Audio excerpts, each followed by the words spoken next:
How much can I spend in retirement?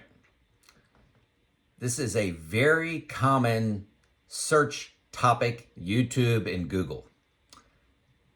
I'm going to give you some tough love here. I'm not saying this to offend anybody or to belittle anybody. And also, I'm going to preface this with one more thing.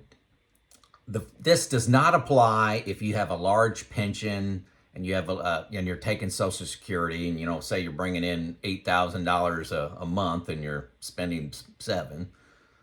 You have a lot of fixed income. This doesn't apply to you. But this is for those that are living off their investments, like me. My name is Joe. I'm sharing my experience of retirement. Okay, I'm currently 60 years old. I retired about 5.5 years ago. I'm sharing my journey to make your journey a little bit easier because I find two things. One, I like sharing my experience and with people to relieve a little stress, help them make that decision, and perhaps to help you retire 1 or 2 years earlier than you thought was possible. So if you're asking this question, how much money can I spend in retirement? And you're wanting to hear a number like the 4% rule, take 4% out, adjust that for inflation, or you're wanting to hear a number like $50,000 a year, adjusted for inflation as years go by. Here's the offensive part, you don't have a grasp of what retirement spending is going to look like. It's a pretty big error in my mind. Thinking that your spending is just going to be flat, you retire at 55 years old, your spending is going to be flat, maybe, I said flat, flat spending like $50,000 a year, and you want to maintain that spending power of $50,000 on through 90. That's not reality, okay? You're oversimplifying things. No one spends an average amount. Let's just use this $50,000. The reality is you're going to spend $50,000 your first year of retirement. You're going to spend $60,000 your next year. You're going to spend $42,000 the next year. You're going to spend $52,000. It's going to bounce around. That average is not going to happen in a single year very often. Very often. You're not going to spend that amount. It's going to be higher or lower than that, and pretty substantially. Life happens. Add to this the emotions of the down market. So the market goes down 30%. Are you going to be spending that $50,000, or is there going to be a little stress and worry on your part and you're going to dial back some of your spending? Maybe some of your optional spending, like you're planning to take a flight to Alaska or something like that. You may dial that back a little bit that year. You may eat out less, not remodel a kitchen, something like that. The emotions of a down market are real.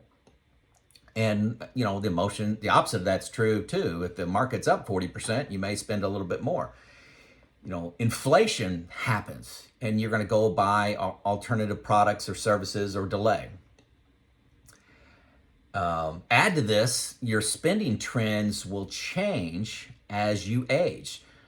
Are you really going to spend effectively, say you're 60 and you decide this $50,000, you want that, maintain that spending power. So when you're 61, you want to spend essentially $50,000 plus whatever inflation was. Are you going to be doing the same at 80, at 85, at 88?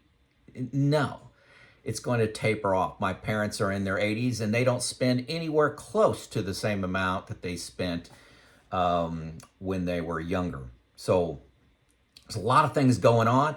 In addition, your income changes. If you retire at 60 and you decide to take Social Security at 70, your benefit from Social Security is going to be higher. So how much can you spend when you're 60? How much do you need out of your assets when you're 60? It's not the same as when you're 70. So there's a lot of things going on. And it's naive. And I want to be blunt so you learn not to offend, okay? It's naive to think you can have a number. And if you want a number, and Bill Bengen has that 4% rule, it's probably going to be too low and too conservative, and you're going to end up with a lot of money at the end. Most likely, depends on the markets, depends on a lot of things, no guarantees, okay? That's my disclaimer.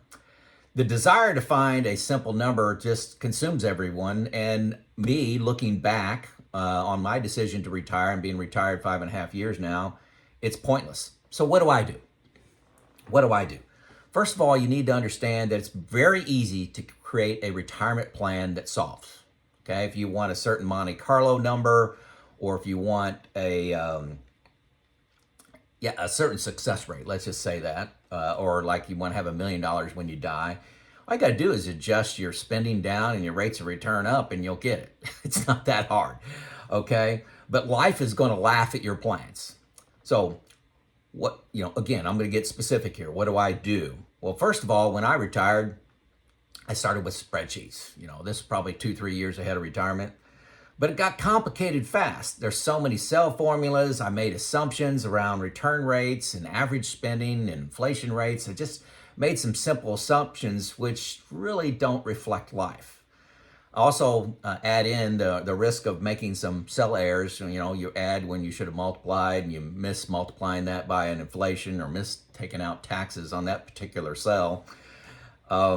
Not that I made a lot of errors, but when you have, 1,000 cells, 2 or 3 errors could be pretty sizable. What I do is I buy a software package called New Retirement. It's $120 a year. It's cloud-based. It's very comprehensive, best out there. If you're going to a financial advisor, certified financial planner, they use something very, very, very similar to this. I enter base spending. So what does it cost me just to live? Okay? Just to live. That's pay the electricity, pay for water, pay for trash, all those things. Food. And then I add go-go spending on top of that, and I put a year time frame on that. So that's age 60 to 75 for me. That's just numbers I used. Then I added slow-go spending, so I added in on top of the base, slow-go from age 75 to 80, and then I don't have any of that additional spending on top of my base starting at 80. So my 80, the number goes down quite a bit. I also add in non-routine expenses. These are things like, hey, every 10 years I want to buy a car. Every 15 years you're going to put a new furnace in. Maybe you got a roof repair, complete replacement in a few years may cost you $12,000. Maybe you got a wedding. So all these non-routine things put in there. Maybe put in some dental implants for your spouse. Just every few years. Nothing passive aggressive about that. That's real. And then I also vary inflation. The software lets you do this real easy. Click of a button. You vary inflation from low, medium to high. You vary returns from low, medium to high. Just click of a button. One button you click between these. And then your mortality, how long are you going to live? How long are both of you going to live? How long is one of you going to live? All these things. Again, I do these things to make the plan fail, okay? I guess one more thing I do add, I have an expense item called crazy spending. I currently have it set at 0, but I may add $100 a month, $200 a month, $300 a month, and see where my plan can fail. Again, this is the key point. Come up with a retirement plan, make it fail, either with crazy spending, one-time expenses, inflation, returns, mortality. Make it fail, and then go in and what levers, after it's failed, what levers can you pull to make it solve? So maybe you have to drop spending. So you have to drop your base spending down, say $750 a month makes it solve. Is that livable?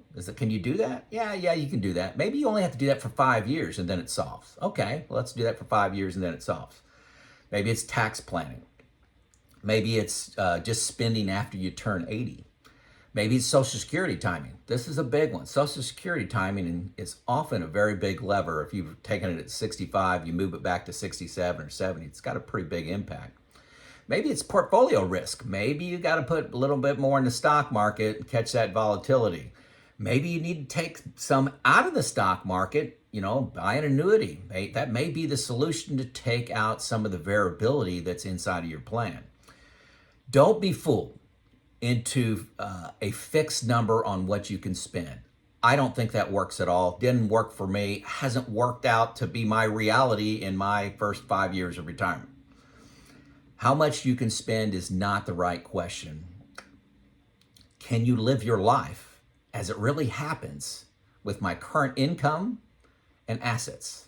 That's the right question.